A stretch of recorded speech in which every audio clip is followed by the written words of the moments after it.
తిగుళ్ల విశ్వశర్మచే కొనసాగుతున్న అష్టాదశ పురాణాలు. జిల్లా కేంద్రంలోని రాంబజార్లోని ప్రముఖ వ్యాపారవేత్త భువనగిరి వెంకటేశం అంజమ్మ పుణ్య దంపతుల గృహంలో ప్రముఖ వేద పండితులు, పురాణ బ్రహ్మ బిరుదాంకితులు సభాపతి తిగుళ్ల విశ్వశర్మచే అష్టాదశ పురాణాల వైభవం గురించి ప్రవచన కార్యక్రమం 9 రోజుల పాటు జరుగుతుందని నిర్వాహకులు తెలిపారు. కూర్మ పురాణం, నారద పురాణం, అగ్ని పురాణం గురించి ఆచార్యులు చక్కగా వివరించారు. శ్రోతలు లీనమై వినడం కనిపించింది. ఈ కార్యక్రమంలో మాతలు, కుటుంబ సభ్యులు, సామాజిక కార్యకర్త తౌట రామచంద్రన్ తదితరులు పాల్గొన్నారు. సహితంగా శ్రీకృష్ణ పరమాత్ముని కైలాసానికి తీసుకుని వెళ్ళినాడు. సర్వులు, సిద్ధులు, సాధ్యులు, ఋషులు, మునులు, దేవతలందరూ కైలాస పర్వతం పైననే తపస్సు చేసుకుంటారు. కనుక ఈ ఋషులు, దేవతలు, యక్షులు, గంధర్వులు, కిన్నరులు, కింపురుషులు, సాధ్యులు అందరికీ తెలిసింది సాక్షాత్తు శ్రీకృష్ణుడే కైలాసానికి వస్తున్నాడు అని. తెలపగానే ఎక్కడి వాళ్ళు అక్కడ స్త్రీలందరూ ఓహో పాలు పట్టుకున్నారు.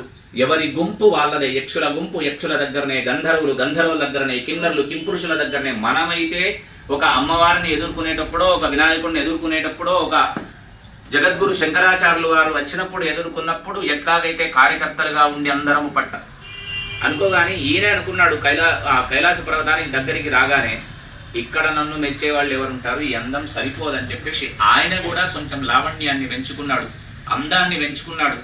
నడవడమే ఒక రకంగా లోపలికి నడుస్తూ అడుగు పెడుతున్నారు. అక్కడ ఉండే వాళ్ళంతా ఒక్కసారి ఆ పుష్ప వర్షాన్ని కురిపించినారు శ్రీకృష్ణ పరమాత్మ మీద. కురిపించగానే ఆనందపడిపోయినాడు. ఏమి కైలాస పర్వతం అంతా తిరిగినాడు. తిరుగుతూ ఉంటే ఈ స్త్రీలందరూ ఒక్కసారైనా మా పైన దివ్య దృష్టి పడకపోతుందా కృష్ణ పరమాత్ముడిది అని పాట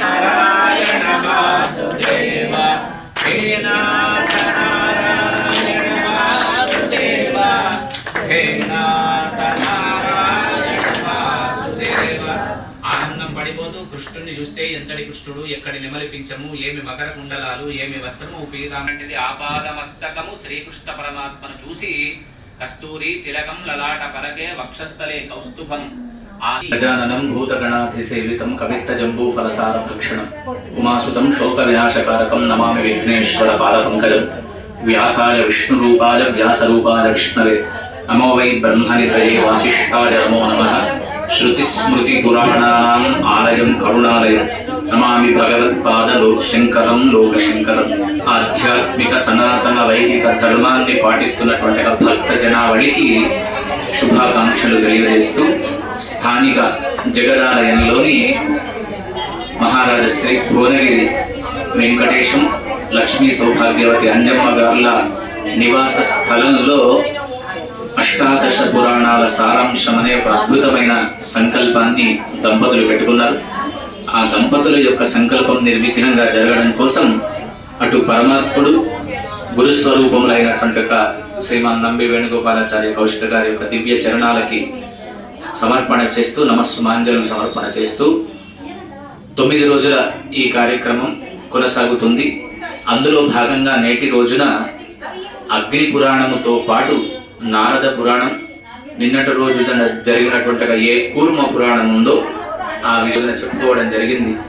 కనుక అందరికీ సౌకర్యం కల్పించేంత స్థలం ఇక్కడ లేని కారణంగా ఎవ్వరినీ ఆహ్వానించలేదు తప్ప వేరేటువంటి ఉద్దేశం ఆ దంపతులకు లేదని వాళ్ళు మాకు చెప్పినారు. కనుక ఈ పురాణాల చెప్పించుకున్న వాళ్ళకి, చెప్పించుకున్న పరమాత్మునికి, చెప్తున్న మాకు, వింటున్న మీకు ఏ అక్షరం పడ్డా భగవంతుని యొక్క నామం కలుగుతుంది. కనుక ఆ అష్టాదశ పురాణాల సారాంశం వ్యాస భగవానుడు ఒకటే చెప్పినాడు, ధర్మాన్ని పాటించడం, మన ధర్మాన్ని మనం రక్షించడం.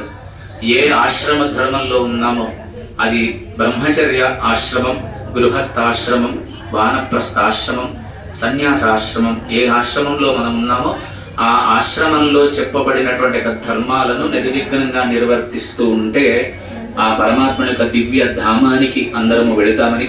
ఈ జగత్తంతా సృష్టించింది సాక్షాత్తు పరమాత్ముడే. కనుక ఈ జగత్తులో ఉన్న మనందరికీ మేలు జరిగి మళ్ళీ పునర్జన్మాత్మకమైనటువంటి దేహం మనకు రాకుండా పొందాలి అంటే పురాణాల్లో చెప్పిన సారాంశమైన ధర్మాన్ని పాటించడమే అని చెప్పడానికి 18 పురాణాలుగా. ఎందుకంటే వేదం చెప్తుంది ధర్మాన్ని పాటించమని.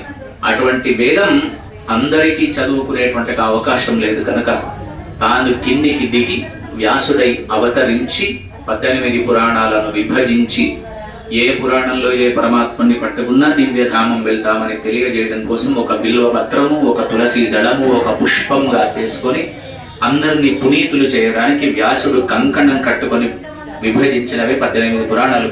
వాటిలోని సారాంశం మాత్రం మనం ఇక్కడ అవకాశం ఉన్నంత వరకు చెప్పుకుంటున్నటువంటి యొక్క స్థలం ఉందో ఆ స్థలంలో ఉండేటువంటి ఒక పరమాత్ముడు అందరినీ, లోకంలో ఉండే సమస్త జనావళిని ఆయురారోగ్య భోగ భాగ్యాలతో కాపాడాలని మనసారా స్వామిని ప్రార్థన చేస్తూ లక్ష్మీనారాయణ భగవానికి